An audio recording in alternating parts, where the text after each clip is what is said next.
ചികിത്സയ്ക്ക് ബാങ്കിൽ നിന്നും വായ്പയെടുത്ത് കടം കയറിയ വയോധികയുടെ വീട് ജപ്തി ഭീഷണിയിൽ. ഏതു ദിവസവും ബാങ്ക് അധികൃതർ വീട് ജപ്തി ചെയ്യാൻ എത്തുമോ എന്ന ആശങ്കയിലാണ് കടമ്പഴിപ്പുറം പുലാപ്പറ്റ ഉമ്മനഴി ചെമ്പത്ത് വീട്ടിൽ പത്മാവതി. ശ്രീകൃഷ്ണപുരം ബ്യൂറോയുടെ റിപ്പോർട്ട്. രോഗങ്ങൾക്കും ദുരന്തങ്ങൾക്കുമൊപ്പം ജീവിത സായന്തനത്തിൽ കിടപ്പാടം കൂടി നഷ്ടപ്പെടുമോ എന്ന ആശങ്കയിലാണ് പുലാപ്പറ്റ ഉമ്മനഴി ചെമ്പത്ത് വീട്ടിൽ 86-കാരിയായ പത്മാവതി അമ്മ. ഉണ്ടായിരുന്ന സ്ഥലമെല്ലാം തൻ്റെ ചികിത്സാവശ്യങ്ങൾക്കായി പല ആളുകൾക്കായി വിറ്റിരുന്നു. ശേഷിച്ച 5 സെന്റ് സ്ഥലത്തുള്ള വീഴാറായ വീട്ടിലാണ് പത്മാവതി അമ്മ താമസിക്കുന്നത്. ഇതിൻ്റെ ആധാരം പണയപ്പെടുത്തി 2015-ലാണ് പുലാപ്പറ്റ അർബൻ ബാങ്കിൽ നിന്നും 70,000 രൂപ ലോൺ എടുത്തത്. 10,000 രൂപയോളം പലപ്പോഴായി തിരിച്ചടച്ചു. അടവ് തെറ്റിയതോടെ ഈയിടെ പലിശ സഹിതം 1.5 ലക്ഷത്തോളം രൂപ തിരിച്ചടയ്ക്കാൻ ബാങ്ക് നോട്ടീസ് അയച്ചിരുന്നു. തുടർന്ന് മുഖ്യമന്ത്രിയുടെ നവകേരള സദസ്സിൽ നൽകിയ പരാതിയുടെ അടിസ്ഥാനത്തിൽ പലിശ ഒഴിവാക്കി 70,000 രൂപ വീണ്ടും അടയ്ക്കാൻ ആവശ്യപ്പെട്ടു. കുഷ്ഠരോഗത്താൽ ഒരു കാൽ പൂർണ്ണമായും ചലനശേഷി നഷ്ടപ്പെട്ട് ഇരുന്ന് നിരങ്ങി മാത്രം വീട്ടിനുള്ളിലൂടെ നീങ്ങാനാകുന്ന അവിവാഹിതയായ ഇവർക്ക് ഈ കടം വീട്ടാൻ ആവതില്ലാത്ത അവസ്ഥയാണ്.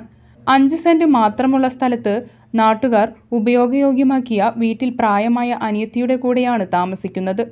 ഭക്ഷണം പോലും പരിസരവാസികളും ബന്ധുക്കളുമാണ് എത്തിച്ചു നൽകുന്നത്. തളർന്നുപോയ കാൽ മുറിച്ചു മാറ്റാൻ ഡോക്ടർ പറഞ്ഞിരുന്നെങ്കിലും സാധിച്ചിട്ടില്ല. ഇതിനിടെ ബാങ്ക് ജപ്തി നടപടിയിലേക്ക് പോയാൽ എന്തു ചെയ്യുമെന്ന ആശങ്കയിലാണ് പത്മാവതി അമ്മയും സഹോദരിയും. പത്മാവതിയമ്മ ചെമ്പത്ത് എന്നുള്ള വ്യക്തി ലോൺ എടുത്തിട്ടുണ്ടായിരുന്നു അർബൻ ബാങ്കിൽ നിന്ന്. അപ്പോൾ അവർക്ക് അവിവാഹിതയാണ്, ഭിന്നശേഷിക്കാരിയാണ്, ലെപ്രസി രോഗബാധിതയാണ്. നീറ്റ് നടക്കാനൊന്നും കഴിയാത്ത അവസ്ഥയിൽ കാലങ്ങളായിട്ട് ചികിത്സയിലാണ്. ആകെ 17 സെൻറ്റ് സ്ഥലം ഉണ്ടായിരുന്നു. അതിനൊക്കെ വിറ്റിട്ട് 11 സെൻറ്റും വിറ്റു. പിന്നെ ലാസ്റ്റുള്ള സ്ഥലമാണ് അർബൻ ബാങ്കിൽ പണയം വെച്ചത് 70,000 രൂപയ്ക്ക്. അത് മുതലും പലിശയായിട്ട് 13,000 ചില്ലറ രൂപ പലിശ അടച്ചു. അത് വായ്പയിൽ വീഴ്ച വന്നു.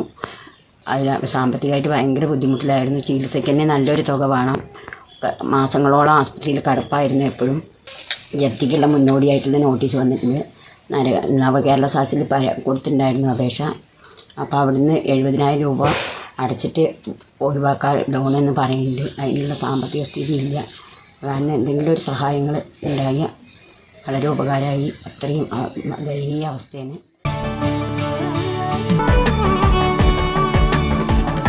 കാലത്തിനൊപ്പം അഭിമാനത്തോടെ Sanju fashion, SBT junction, Sreekrishnapuram, Palakkad.